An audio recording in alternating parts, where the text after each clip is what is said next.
Залата на Младежки дом в септември се оказа тясна, за да побере желаящите да се срещат на живо с кандидата за вице-президент на ГЕРБ вице-адмирал Пламен Манушев и председателят на предизборен щаб на партията Цветан Цветанов.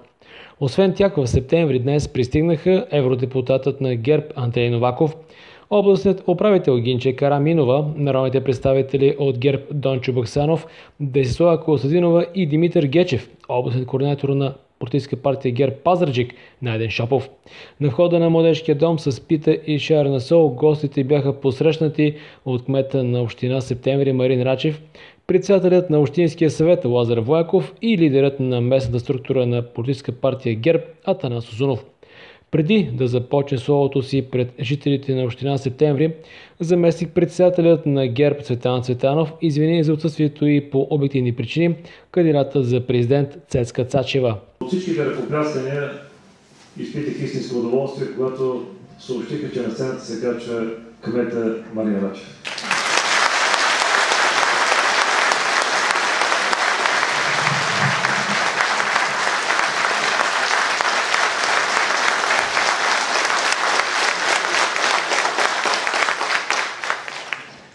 Само да кажа, че ако трябваше да номинираме кандидат за президент, сигурно Марин Рачев ще да избере.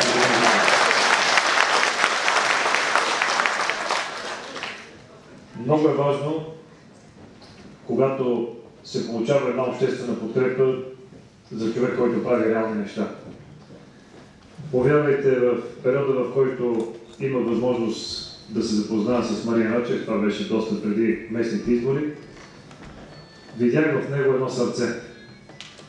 Един човек, който иска да работи сам и единствено за местните хора, за подобряване на средата за живеене. И в септември се нуждаеше от тази промяна. 2015 година се случи това, което беше желанието на много жители да се случи и тази промяна. Убеден съм, че имате кмет, който, повярвайте, не спира да звъни както на министри, така също на народни представители, и смятам, че това е неговата роля в решаването на голяма част от поставените от вас проблеми. Какво е важно обаче днес, когато сме се събрали на тази среща? Трябва да се подготвим за предстоящите президентски избори.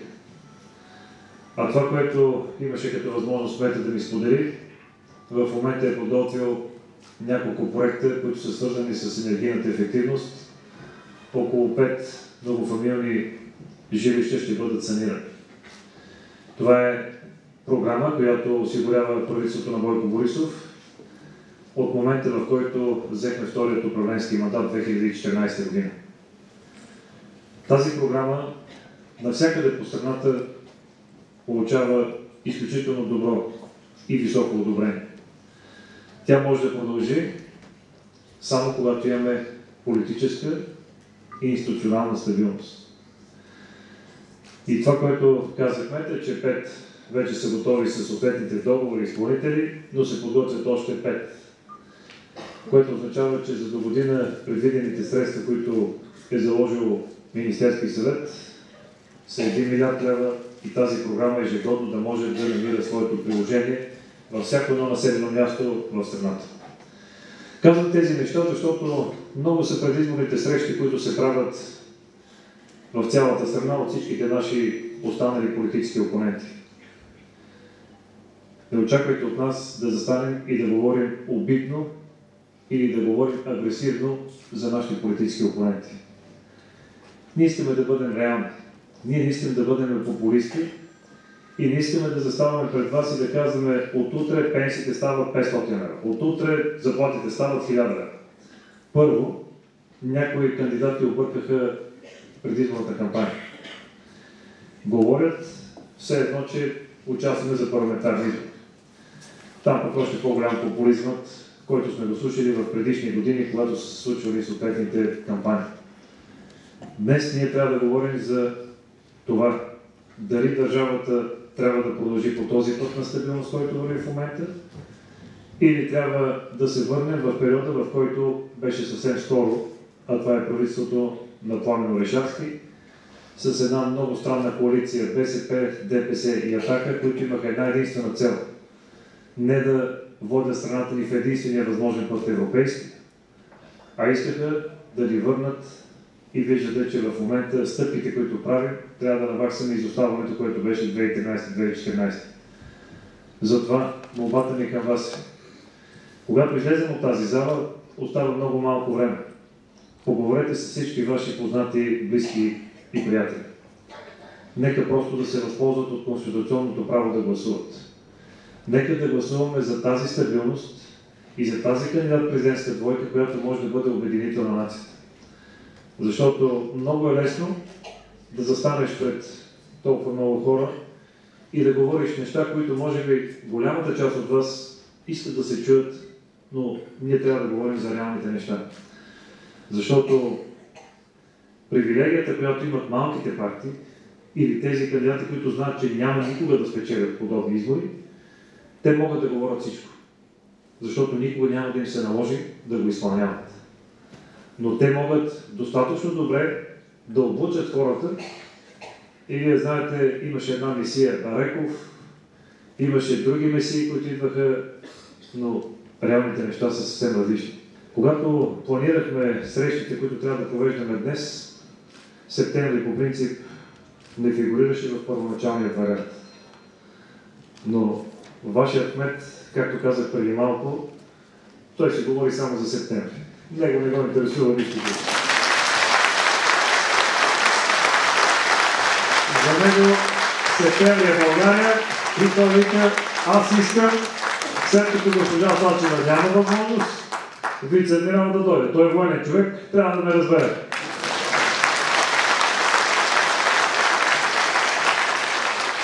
Затова, скъпи приятели, нека да говорим за единение и за това как да впрегнем усилията си на всички, дори и на тези, които имат различни мнения. Повярвайте, изборите заминават. От следващия ден всички тези, които отправят тези хули в тази кампания, сега ти казват, абе знаете как е сега, кампания, трябва да се говори. Ние обаче не можем да си го позволим. Защото ГЕРБ е най-голямата политическа сила, ГЕРБ е отговорна партия и ГЕРБ иска да прави реални политики, да говорим по начин, по който да бъде чут силният глас на България в Европейския съюз. Трябва ни президент, който да бъде част от цялата тази външна политика. И това, което ще направи госпожа Цецка Цачева и вице-адмирал Манушев, е да бъдат постоянно сред хората, да могат да изпълняват ангажимента си, но преди всичко да бъдат обединител на нацията. И аз съм убеден, че това ще го постигнат, защото госпожа Цецка Цачева е първата жена председател на Българския парламент. Госпожа Цецка Цачева за 10 години участие в политиката не се промени към хората, което е най-важното за един политик. И госпожа Цецка Цачева във втория си мандат като председател на Българския парламент, тя има възможност да работи с 8 парламентарно представени групи. Всичките са, всеки един от тях си има определен политически път. Тя успява да намери този консенсус, за да можем действително да имаме и дневния ред, и седмична програма, и да прави тази консолидация, която е в функцията и компетентността на един държавен глава. Що се касае до вице-адмирал Манушев, трябва да ви кажа, че е един невероятен български офицер, който 40 години от неговия професионален живот е преминал в българската армия. Работил е за Отечеството, бил е командващ военноморските сили, заместник-началник на българската армия, в момента е народен представител в гражданска квота от Варненският многомандателен избирателен район. Човек, който през всичките тези години е бил предимно в Добруджа, защото е роден в Генерал Тошево, работил е в българската армия, в военноморските сили и имал винаги възможността да бъде по морета, но повярвайте, в тази кампания той откри нещо друго, което той го носеше дълбоко в сърцето си. Родопите. И това, което направихме само преди няколко дни, когато бяхме в Смолянска област, трябва да ви кажа, че толкова е зареден, че каза, вика, сега открих какъв е родопчанския дух. Аз съм убеден, че днес, когато сме в септември, вижда тази атмосфера и това мисля, че е една допълнителна отговорност, с която той днес ще се натовари от тази среща. Скъпи приятели, говорих доста. но не споменах нищо за номер. На 6 ноември не пропускайте най-важното. Номер. Ако толкова са само с номер 17, няма да имате. Номер 17. За обединителната нацията госпожа Цветка Цачева и вице-адмирал Манушев. След Цветан Цветанов думата беше дадена на кандидата за вице-президент на ГЕРБ, вице-адмирал Пламен Манушев. Първо да ви предам специални поздрави от госпожа Цветка Цачева. Тя сигурно ще съжалява, че не е била с нас пред тази пълна зала, пред толкова много хора, и такава силна подкрепа. Невероятно си, наистина не зарежда такава подкрепа. 22 ден вече обикаляме, с сигурно десетки хиляди хора се срещнахме. Аз с толкова много жени не съм се снимал никога, толкова много снимки. Но наистина е невероятно, не съм очаквал това по този начин да бъде в цяла България. Страхотно е. И съм много признателен на политическа партия ГЕРБ на ръководството, че ме номинираха за тази изключително висока длъжност да бъда вице-президент на госпожа Цветка Цачева, в което не се съмнявам, че тя ще бъде първата жена президент на Република България.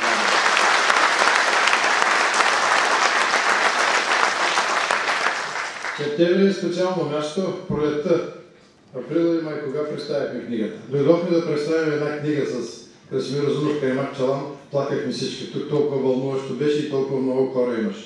А там говорихме за вашите дядовци, за едни герои от 43-ти пехотен полк, качили ги на връх Каймак Чалам на 22 септември, започнали боевете на 23-ти и до 2 две дружини от този полк, до 2 октомври 500 човека са останали горе, около 1000 са изнесени като ранени, 80 човека са слезли сами от този връх. 2500 метър връх между Македония и Гърция сега. Такива герои и титани са били дядовците, с тях трябва да се гордеете, трябва да се спомним за тях, тъй като я продължим.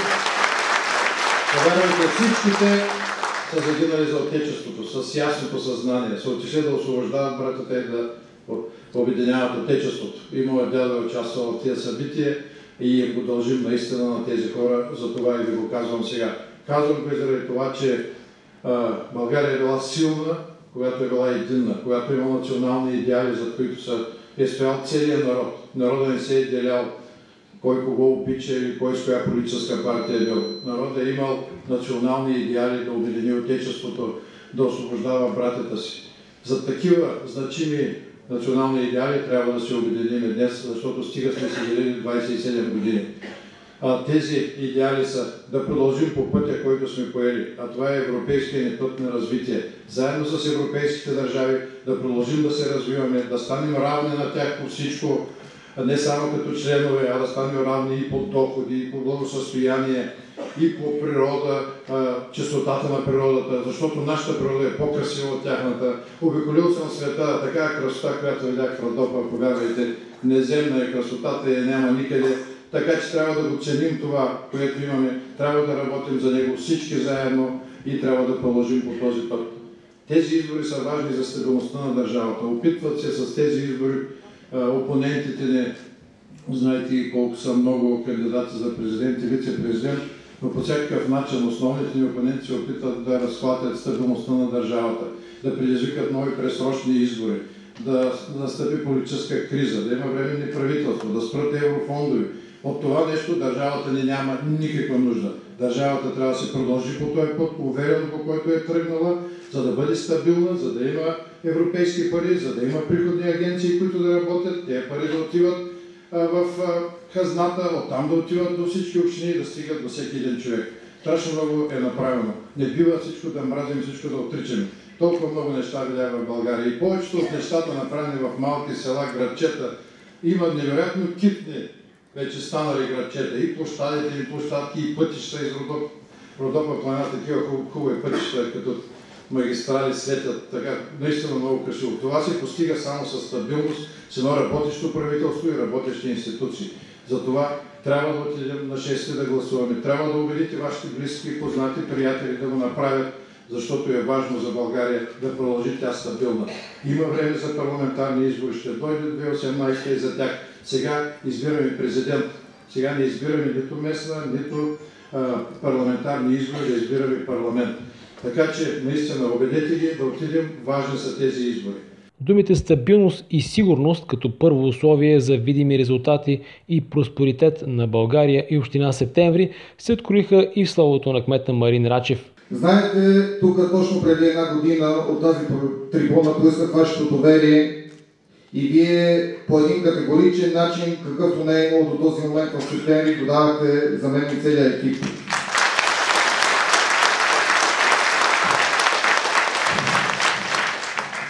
През отминалите седмици ние с всички кметове от населените места в Куп не спряхме да обикаляме и да даваме отчет за нашите действия до настоящия момент през тази една година.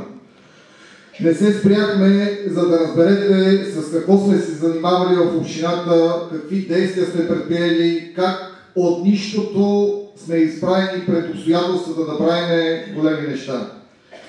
Разбрахте от нашите доклади, че амбиции не ни липсват. Първите резултати от проектите, с които се захванахме от самото стъпване в длъжност, защото такива нямаше, вече са на лице и те се виждат.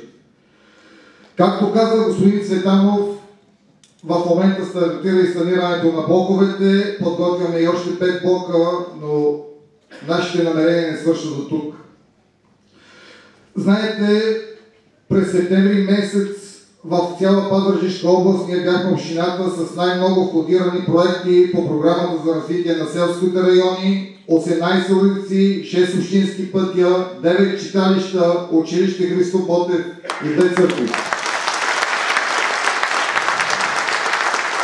С действията си ние показваме, че искаме именно това да вървим напред, да бъдем толерантни, включително и към хората, които не са гласували на местните избори за нас. Заради това, заради нашата енергия, знаете, минавате, вие сте най-близките ми хора. Всеки ден, откакто сме станали кмет, сутрин в 6 часа следват вече ламите в общината, по-рано от 10-11 часа вечерта, без събота, без неделя, ние не сме стръгнали. Всичко това, за да наваксаме пропуснатото време, когато 2007-2013 са отпускани пари за водопроводи, а сега няма как ние да стартираме асфалтиране и тротоари и площади без да сменим подземните комуникации. Именно заради това сега повече от всякога на нашата община и трябва сигурност и стабилност в държавата. Именно заради това аз ще призова не само хората, които гласуваха за нашия екип, а и всички останали, които имат глави на раменете си, да осъзнават това, за което не сме спрели да говорим с всички кметове от населените места. Вярвам в вашата преценка, вярвам във вашия разум и знам, че вие наистина ще подкрепите стабилна България, за да може и град Септември, и община Септември един път за винаги да излезе от този омагьосан кръг, в който години наред я въвеждаха. Благодаря ви, успех на президентската бойка с 17. Като епилог на срещата с жителите на Септемврийска община, заместник-председателят на ГЕРБ Цветан Цветанов акцентира върху казаното от кмета Марин Рачев. Последното изказване на кмета беше много ясно. Той се нуждае от стабилно правителство, за да може да си свърши своята работа. Поети ангажименти пред вас. Госпожа Цветка Цачева и вице-адмирал Манушев дават гаранция за тази стабилност. Всеки един трябва да се направи равносметка какво искаме. Стабилност и развитието на община Септември или нестабилност, политическа криза и еврофондове и всичко това, което говорим за проекти, за възможности, отива по дяволите. Нека да гласуваме разумно. Моля ви.